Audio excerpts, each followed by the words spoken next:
አሰላሙ አለይኩም ወራህመቱላሂ ወበረካቱ። ውድና የተከበራችሁ የቻናሌ ተከታታዮች እንዴት ናችሁ? ከኔ ጋር አልሐምዱሊላህ ረቢል ዓለሚን። ዛሬ እንግዲህ እንደምታዩት ያው ቤቱ ብልሽሽሽሽ ተብሎላችኋል። ያው እንግዲህ ከብዙ አመት በኋላ ቤት ስታድሱ እንደዚህ ነው።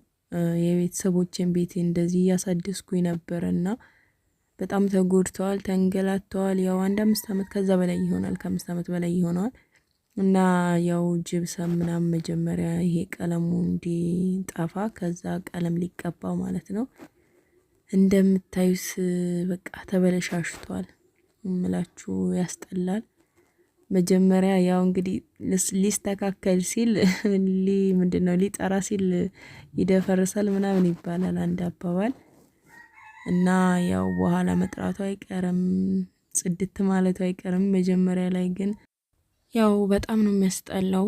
እቃ ማገለባበጡ ከአንዱ ክላስ ወደ አንዱ ክላስ በቃ ወደ ውጭ ወደ ግቢ የሚታጠበው የሚወለወለው ብዛቱ ልነግራችሁ አልችልም። በተለይ በረመዳን በጣም ከባድ ነው። እንዴት እንደደከመኝ አሁን ራሱ እና እዛ ውጭ ሀገር ሆናችሁ ደግሞ እንደዚህ አድርጉ፣ ቤት አደሱ፣ የሆነ ነገር ብላችሁ ገንዘብ ትልካላችሁ። ወላሂ ገንዘብ ማውጣት ይሻላል ጉልበት ከምታወጡ ማለት ነው።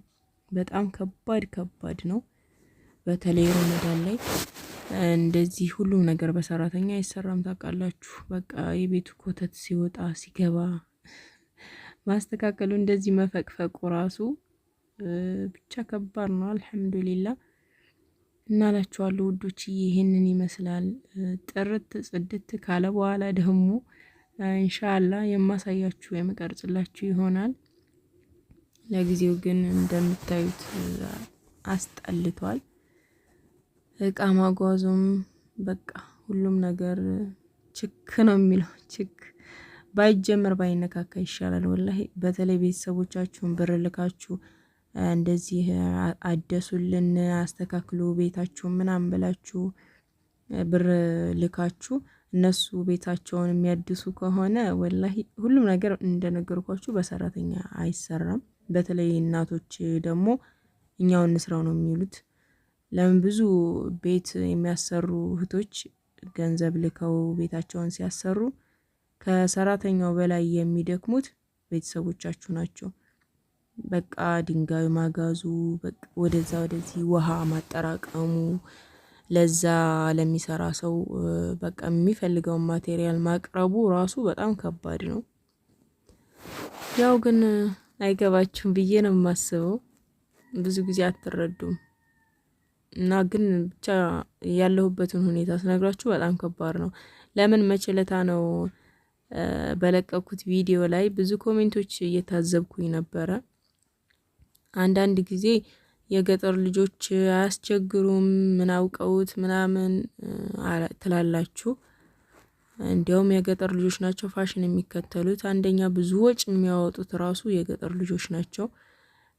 እንደዚህ ልጆች ልካችሁ ቤተሰቦቻችሁ እያሳደጉላችሁ ያላችሁ ይሄንን ልታቆት ይገባል። አንደኛ እሱ ነው። ሁለተኛ ደግሞ ለቤተሰቦቻችሁ ልካችሁ ብሩ ከተገኘ እንዴት ይሄን ያህል ማማረር ምንድነው? እንዴት ብሩን ለማውጣት ማማረር የምትሉ አላችሁ። ልጆቻቸውን ይዘው ቤተሰቦቻቸውን እንግዲህ ያዙልኝ ብለው ልጅ ልከው እንደገና ያንን ገንዘብ ለማውጣት ብዙ መልፋት እንግዲህ ይከብዳል ብዬ ነው የማስበው። እንደኔ ለልጆች ለውጭ ላሉት ለልጆቻቸው ሊገዙላቸው ነው የሚፈልጉት እነዚህ እናቶች። ልጅ አስይዘው ሊሆን ይችላል የመጡት፣ ገበያ ሄደን ራሱ አናቅም የሚሉ ሰዎች አሉ፣ የነሱን ልጅ በመያዝ ማለት ነው። እና እነዛ ሰዎች እንግዲህ ባንክ ቤት መጥተው መጉላላታቸው ልጆቻቸውን ለሌላ ሰው አስይዘው ዘመድ ጋር ወይም ወስደዋቸው አስጠግተው ሊሆን ይችላል ወደዛ ወደ ባንክ ቤት የሄዱት ማለት ነው። እና እንደዚህ አይነት ነገር ስላለ ያለውን እለታዊ ችግር ነው የተናገርኩት እና ውዶች እየላችኋለሁ። እዚህ ጋር እንደምታዩት እንግዲህ ይሄ ነገር ኮላ ይባላል። ያው ተጥዶ ነው በትልቅ ብረት ድስት እየተቀቀለ ነው ለጅብሰሙ መበጥበጫ ማለት ነው። ያው በጣም ያስቸግራል። እንደዚህ ብታበጥብጡ እንዳይለቅ ብዙ እንትን ብሎ ነው የሚቀባው። ያው እያያችሁት ነው እንግዲህ በጣም አሪፍ ሆኗል፣ ያምራል። በተለይ ቀለም ከላይ ይቀባል። ቀለሙ ከተቀባ በኋላ ደግሞ የማሳያችሁ ይሆናል ማለት ነው። ለአሁኑ እንደዚህ ተዝረክርኮላችኋል።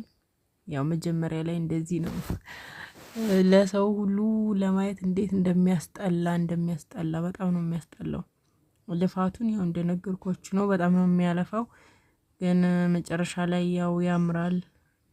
በተለይ እንደዚህ የተጎዱ ቤቶች እንደዚህ እንደምታዩት ከዚህ ከመስኮት ስራ አሁን በጣም ፈራርሶ ነበረ። ያው መጀመሪያ ላይ አልቀረጽኩትም እና እዚህ ጋር እየተፈረፈረ ጭቃው ማለት ነው። መጀመሪያ ያው ተመርጎ ስለሆነ ዝም ብሎ ቀለም ጅብሰም ተቀብቶ፣ በፊት እንደውም ጀሶ የሚባል ነገር ነው ያለው። ያን ጀሶ ይቀባል፣ ከዛ ቀለም ይቀባል። እንደዛ ነበረ የድሮ ቤቶች የሚሰሩት እና በበፊቱ አሰራር እንደዚህ ነበረ የተሰራው።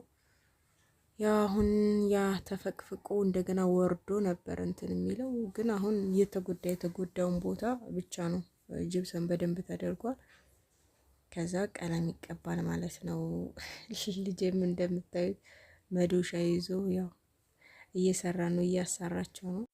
ልጅ ካለ ቤት ውስጥ በቃ የምትሰሩትን ስራ ትንሽም ትሁን ትልቅም ትሁን እሳት ይኑሮ አይኑሮ በቃ አሁን ምግብ ስሰራ ሁላ እኔ ካላቁላለሁኝ ነው የሚለው እና ሌሎች ሰዎች መተውም እንደዚህ ቤት ሲሰሩ አብሬ ካልሰራሁኝ ነው የሚለው።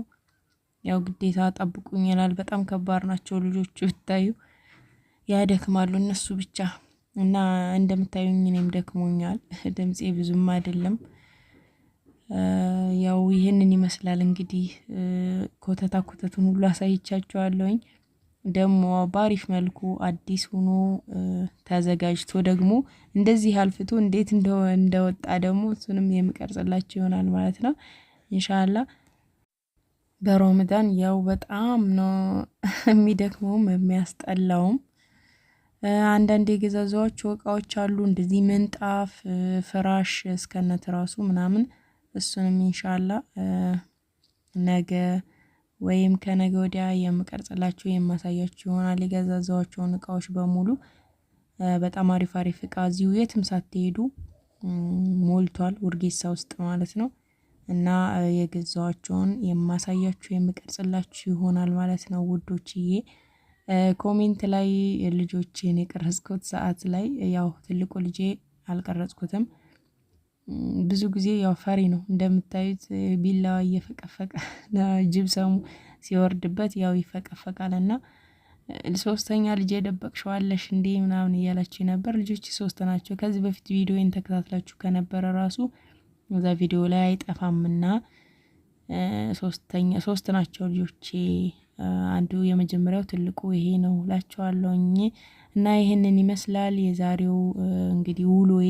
እንደዚህ ስለፋ ነው የዋልኩት። ያው ሳለፋም ቤተሰቦች ሁሉም ነው ስንለፋ የዋል ነውና በጣም ከባድ ነው። ይሄንን ይመስል ነበር። ላይክ፣ ሼር፣ ሰብስክራይብ አድርጉ። በቀጣይ ቪዲዮ ተመልሼ እስከመጣ አላህ ሰላማችሁን ያብዛልኝ። ሰላም አለይኩም ወራህመቱላሂ ወበረካቱ።